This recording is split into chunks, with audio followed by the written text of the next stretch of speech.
মাঝরাতে দুর্বৃত্তদের দেয়া আগুনে পুড়ে ধ্বংসস্তূপে পরিণত হয়েছে বসতভিটা। সেখানে পরিবারের সদস্যদের সঙ্গে আহাজারি করছেন আবু তসলিম। মাথা গোঁজার ঠাঁই হারিয়ে চরম অনিশ্চয়তার সামনে পড়েছেন অবসরপ্রাপ্ত এই স্কুল শিক্ষক ও তার ৯ সদস্যের পরিবার।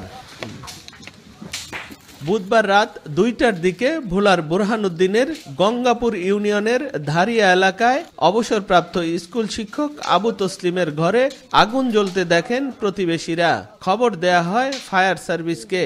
তাদের পৌঁছানোর আগেই পুড়ে ছাই হয়ে যায় ২টি বসতঘর, আসবাবপত্র, একটি মুরগির খামার ও একটি গুদাম।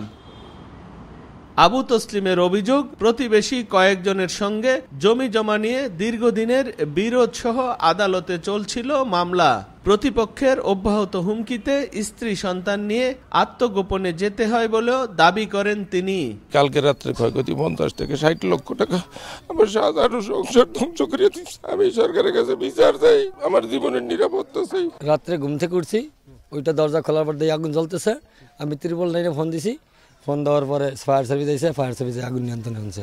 জায়গা জমি নিয়ে একটু পারিবারিক সমস্যা আছে, এই কারণে ওরা লাগাইছে আগুন। 3টা ঘর ছিল, ঘরের ভিতরে অনেক ফার্নিচার ছিল, সবই তো পুড়ে গেছে, পুড়িয়ে গেছে, কিছুই নাই।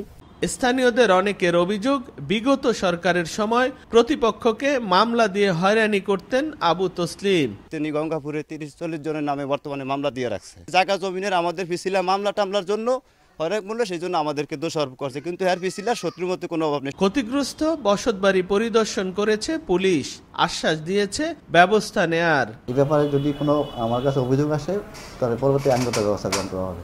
২০২০ সালে উপজেলার পশ্চিম জয়া সরকারি প্রাথমিক বিদ্যালয়ের প্রধান শিক্ষকের পদ থেকে অবসর গ্রহণ করেন আবু তসলিম।